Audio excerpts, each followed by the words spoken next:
thought I heard somebody come in.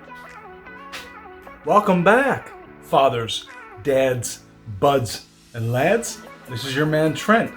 This is FC, and we're going to get at a video right now. It's been a long while, hasn't it? I haven't connected with you guys in quite some time.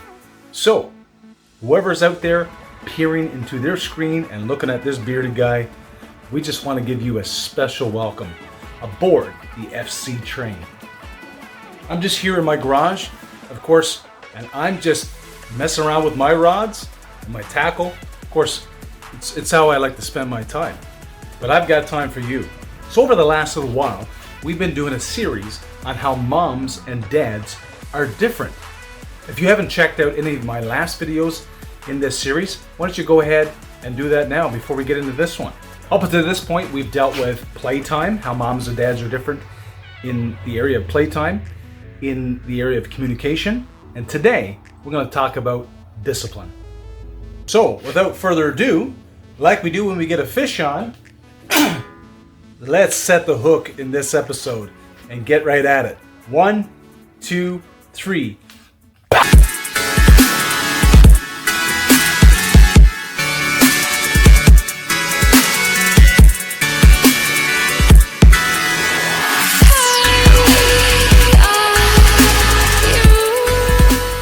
So nobody out there is arguing that there is a major difference between moms and dads. We see it in most every aspect of parenting. As you already know, today we're going to discuss discipline, how moms and dads are different in this specific category. Now, it's true, children respect their mothers, but they typically see dad as the authority figure. And dads, we all know, that is a very heavy responsibility. Now it's true, kids will confide in their mothers, but they speak more carefully, it seems, to their fathers. And the tone is usually a little more reserved when it comes to kids speaking to their moms. Now, if you do your research, there are many reasons for this reality, and some of them are purely physical. To a child, dad is often big and imposing and has a very deep voice, right? I don't know if I actually got a deep voice. Did I even hit puberty yet? I haven't really thought about that. Now, for the most part, young kids, even little kids that are a little older, they see mom as kind of like a permanent fixture in their lives. Like a light fixture that is mounted to the ceiling. It's not going anywhere. Most kids have this understanding and interpretation that their mothers are going nowhere. They will love them and stay with them no matter what. And this is true. But there is potential repercussion for this. Children have a tendency to be cruel to their mothers because they assume mom will never leave them, always provide them, nest them at home, and the love is a non-negotiable. And it's true to a certain extent. But the reality is that there's a different kind of love. Now, far as I know, I don't know anybody out there who's actually arguing that a child's need for their mother and their distinct traits and their need for a dad and their distinct traits. We're not saying that those two important roles are obsolete. I mean, we look at both moms and dads like food and water. We need both to survive. Again, let me reemphasize something you already know. Kids need fathers. Now that's a wide brush statement. That is all kids that are born into this world. They need their dads. We know this to be especially true of children from low-income families. They do better behaviorally, academically, and every way when dads are around, present, and active in their lives. Now, I want to touch on something that's very, very critical right now. Now, the key factor here of being a really good dad of substance, of commitment, of care and provision is not by any means measured by how much a dad makes, how much he may drink, or how much of a temper he may have. But it's all about how present he is and how involved he is with his family. So guys, with that said, let's briefly talk about how moms and dads are different in the area of discipline. Now, there's no doubt in my mind and in the mind of others that mothers and fathers differ drastically when it comes to their unique form of discipline and how children react and reciprocate with both. Let's talk about mother's discipline just for 1 second. One thing I've noticed is this.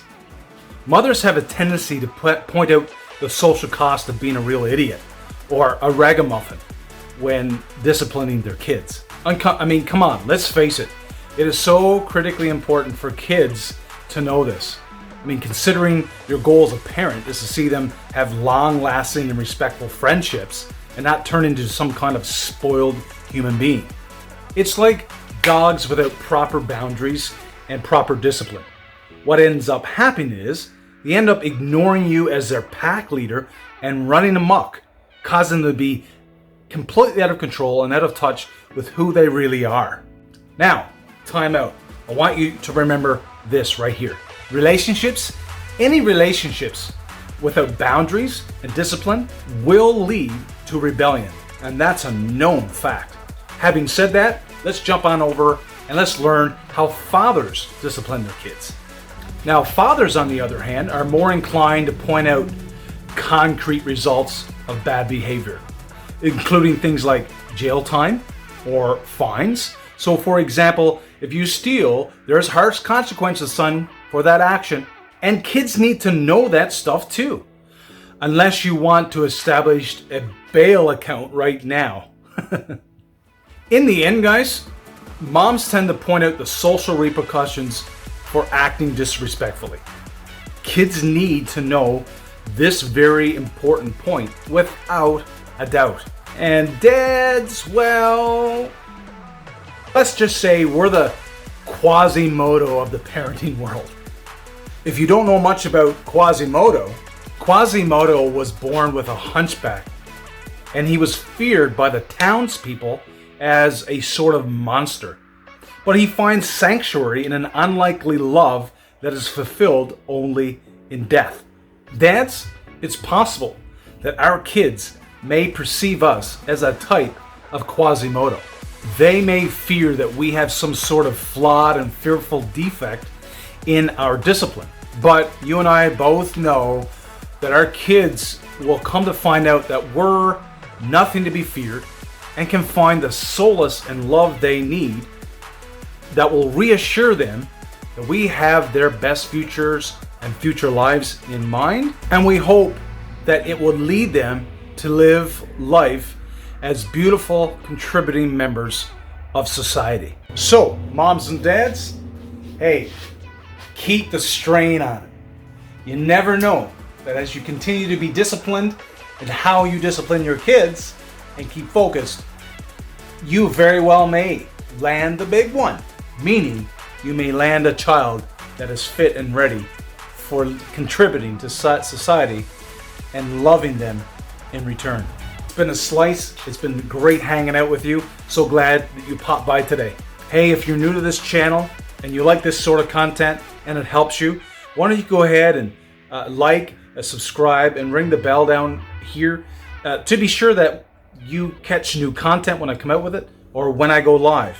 You can also reach me over on these 3 social media platforms. Connect with me, send me a message, hit me up. I would love to meet you and would love to have a conversation with you. But until then, keep focused and remember, we're here to help parents navigate parenting through honest conversation. I'll catch you on the flippity. See ya.